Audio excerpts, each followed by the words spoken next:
He is standing in a hospital hallway in Atlanta, 9 years old, watching his mother's chest rise and fall a little too slow. She has just told him something that will follow him into every ring he ever steps into. Not be careful, not protect yourself. She told him to hit harder, to never back down, to never quit, even when he's losing, especially when he's losing.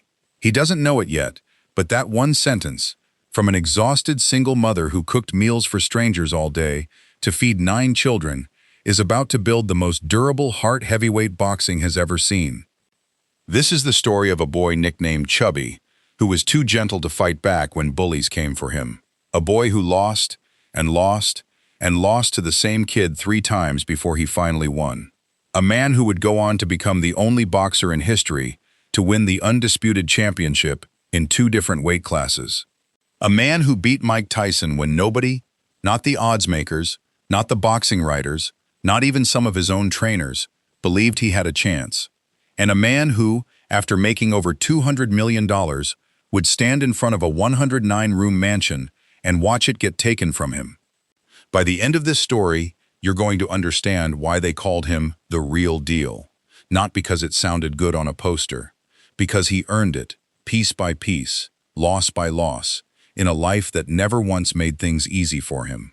Let's go back to where it started. Not in a gym, not in Atlanta even. In a small town called Atmore, Alabama, on October 19, 1962, a woman named Annie Laura Holyfield gave birth to her 9th and youngest child. She named him Evander. His father wasn't really in the picture. That job, all of it, fell to Annie. When Evander was around 4 or 5 years old, Annie packed up her children and moved the family to Atlanta, Georgia, settling into the Bowen Homes housing projects on the city's rough side. This wasn't the Atlanta of downtown skyscrapers and postcard skylines. This was a neighborhood where crime was a fact of daily life, where a woman raising 9 kids alone had to stretch every dollar until it screamed. Annie worked as a cook, on her feet for hours, coming home too tired to do anything but make sure her children had eaten and knew right from wrong. She raised Evander in the church. She gave him 2 things that would matter more than anything else in his life: faith and an unbendable work ethic. Here's something most people don't expect. The future baddest man on the planet in the eyes of millions was, as a kid, kind of a pushover. And neighbors remember him as a quiet, chubby kid. That was literally his nickname, Chubby, who would rather walk away from a fight than throw a punch. He wasn't the neighborhood tough guy. He was the good kid, the one who backed down when somebody tried to start something. Football, not boxing, was his first real love. He played linebacker for the Warren Boys Club team and dreamed of a big high school football career. He was the kind of kid who did odd jobs around the neighborhood for pocket change. The kind of kid neighbors described as sweet, respectful, easy to like. Nobody in that neighborhood was betting on him becoming the most feared heavyweight in the world. They were betting he'd stay exactly who he was, a quiet boy trying to help his mother make ends meet. At 8 years old, Evander and his older brother started spending afternoons at the Warren Memorial Boys Club in southeast Atlanta. That's where he met a coach named Carter Morgan, a man who saw something in this soft-spoken kid that nobody else had bothered to look for. Morgan put boxing gloves on him. They had to stand him on a chair just so he could reach up and get them on his hands properly.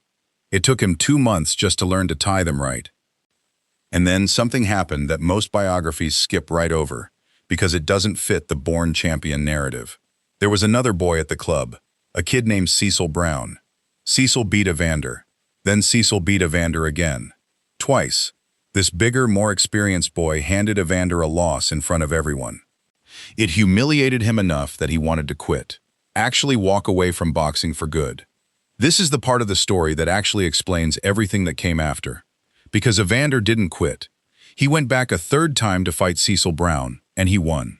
Nobody was there filming it for a highlight reel. There was no crowd chanting his name. It was just a kid deciding, on his own, that losing twice wasn't going to be the last word. That 3rd fight, the one nobody remembers, the one with no trophy, that's the real origin story of Evander Holyfield. Long before he was fighting Tyson under lights in Las Vegas, he was fighting a bigger kid in a gym in Atlanta just to prove to himself he could stand back up. From there, The boy started to disappear, and the fighter started to emerge. By 13, he was competing in the Junior Olympics. At 15 and 16, he was winning Southeastern Regional Championships and Best Boxer awards. At 19, he represented the United States at the Pan American Games in Caracas, Venezuela, and walked away with a silver medal after losing a tough final. He kept climbing. He won the National Golden Gloves Championship. And in 1984, he qualified for the U.S. Olympic team, heading to Los Angeles as a light heavyweight with real gold medal hopes. What happened at those Olympics is one of the great what-ifs in boxing history, and it's a story about heartbreak disguised as a bronze medal. In the semi-final bout against New Zealand's Kevin Barry, Evander landed a knockout punch, but the referee had already begun calling a break in the action. The punch technically came a split second after the stop fight signal. Officials disqualified him on the spot. The gold medal dream, the one he'd worked his whole childhood for, evaporated over a matter of milliseconds and a referee's whistle. He didn't get a rematch. He didn't get a do-over. He got a bronze medal and a country that was frankly outraged on his behalf. Fans in the arena booed the decision. It didn't matter. The Olympics were over, and Evander Holyfield went home with a medal that felt more like a consolation prize than a triumph. Most people would have let that bitterness follow them forever. Evander turned it into fuel. He turned pro that same year, and this is where his story does something genuinely rare in boxing. He refused to stay in his lane. He started as a light heavyweight, but his frame and power pushed him up to cruiserweight. In 1986, he won his first world title in that division, the WBA belt. He then went on to unify it, defeating Ricky Parkey and Dwight Muhammad Cowie and Carlos de Leon to become the undisputed cruiserweight champion of the world, the first fighter in over a decade to hold all the major belts in that weight class at once. And then he did something almost nobody does. He looked at the biggest men in the sport, heavyweights outweighing him by 20, 30, sometimes 40 pounds, and decided he wanted a piece of that division too. Skeptics said he was too small. They said he'd get overpowered, physically dismantled by the giants of heavyweight boxing. In 1990, he silenced every one of them in one night, defeating Buster Douglas, the man who had just shocked the world by knocking out Mike Tyson, to capture the WBA, WBC, and IBF heavyweight titles all at once. A former cruiserweight was now the undisputed heavyweight champion of the world. It's one of the most audacious weight class jumps in the history of the sport. And it worked, because Evander wasn't just skilled, he was relentlessly, almost spiritually conditioned. His stamina became his signature weapon. He could fight 12 punishing rounds at a pace that broke bigger men down mile by mile.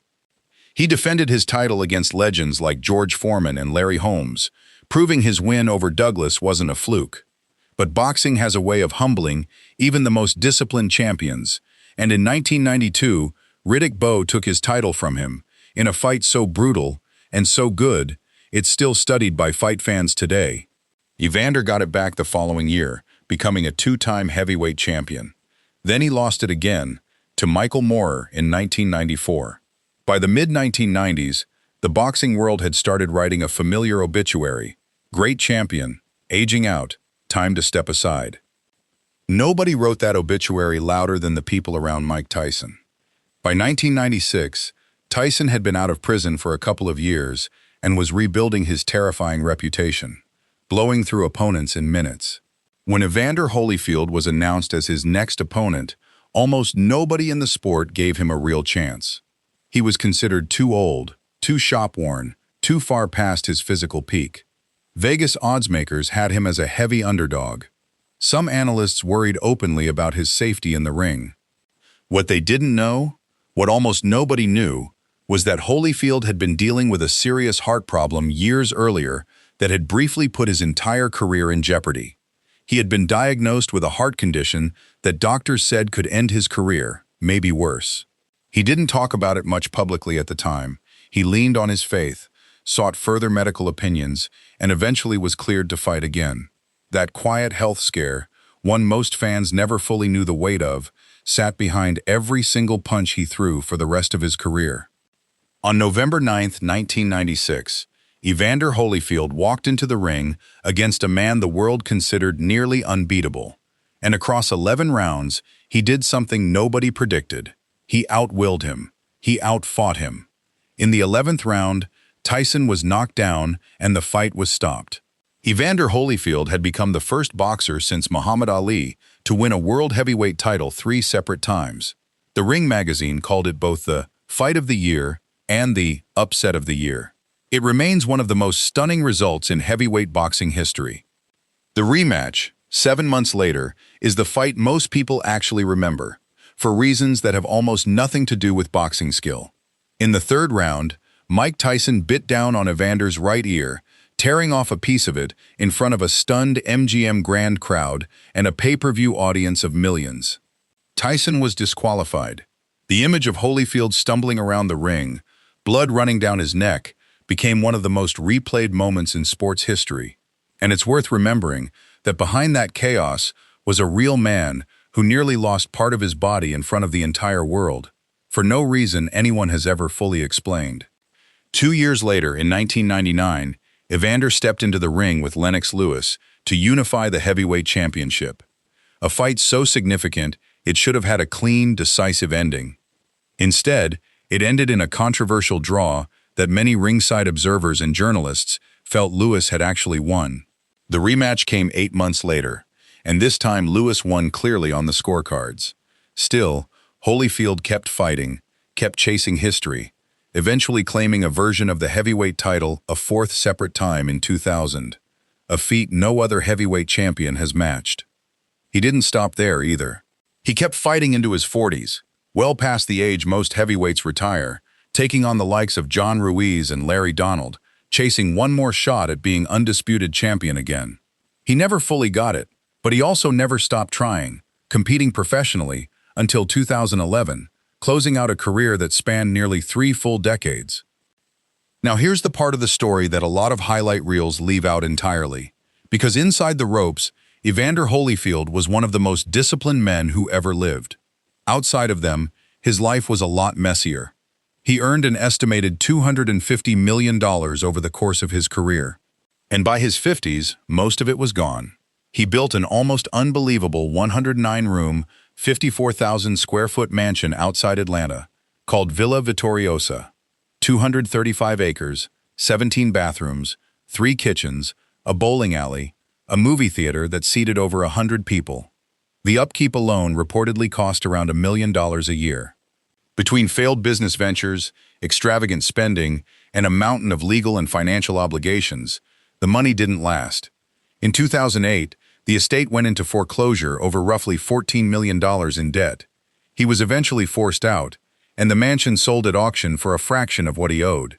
Years later, memorabilia from his career, including gloves from the Tyson bite fight, and even his 1984 Olympic bronze medal, went up for auction just to help settle his debts. His personal life carried its own weight. He has been married 3 times, and by his own account, has fathered 11 children with different women. He has spoken publicly, and with real regret, about the toll his choices took on his family relationships, and he has spent years working to repair bonds with his children as adults, several of whom, including his sons Evan and Elijah, went on to become athletes themselves. Court records over the years detail multiple child support disputes, a reminder that the real-deal persona in the ring didn't erase the complicated, very human reality of the man carrying it. There have also been controversies attached to his name, beyond his finances and family life. Holyfield was named in connection with a Florida anti-aging clinic in the late 2000s that came under investigation for allegedly providing human growth hormone to clients, though he was never criminally charged. He's always maintained his career was built on discipline and hard work, not shortcuts, and there's an entire mountain of evidence, in the form of a legendary training regimen and nearly 30 years of competing at the top level, that supports that claim. Still, it's part of the honest, complicated record of who he is. And yet, through all of it, the bankruptcy, the auctions, the headlines that turned a legend into a punchline, Evander Holyfield never disappeared, and he never stopped rebuilding. He leaned back on the same faith his mother gave him in that Atlanta church decades earlier. He's spoken openly about his Christian beliefs, shaping how he processes both his failures and his triumphs. He became a boxing promoter later in life, launching his own promotion company. He's remained a public figure in the sport, mentoring young fighters and appearing at events, refusing to let his story end at bankrupt former champion. Here's what's easy to miss in the noise of the mansion headlines and the ear-biting highlight reel. Evander Holyfield is, statistically and historically, one of the most accomplished heavyweight boxers who has ever lived. He is the only boxer ever to win the Undisputed championship in 2 separate weight classes. He's the only heavyweight champion in history to win a version of that title 4 separate times. He beat Mike Tyson when he was supposed to lose. He beat Buster Douglas, George Foreman, and Larry Holmes. He fought at the highest level of the most dangerous sport on earth for nearly 30 years. And he did it all while quietly managing a heart condition that once threatened to end his career before Tyson ever became a storyline. There's a handful of lesser-known details that round out the man behind the legend. Long before he was a heavyweight champion, he almost wasn't a boxer at all. It was his mother who pushed him toward the boys' club, worried about idle hands in a rough neighborhood, not some grand plan to raise a champion. The bronze medal that got auctioned off during his financial collapse wasn't just memorabilia to collectors. For Holyfield, it represented the most painful referee's decision of his life, and he still had to sell it. He's often credited as the reason Buster Douglas, fresh off the upset of the century over Mike Tyson, never got to enjoy his reign for long. Holyfield ended it in his very first title defense. And despite being remembered as a heavyweight brawler, his deepest identity, by his own account, was never really boxer at all. He's described himself first as a man of faith, then a father, then a fighter, in that order, even when his life didn't always reflect those priorities in practice. His durability alone deserves its own chapter in boxing history. He turned pro in 1984 and didn't retire until 2011, 27 years, spanning 4 different decades, at a time when most heavyweights were lucky to have a 10-year prime.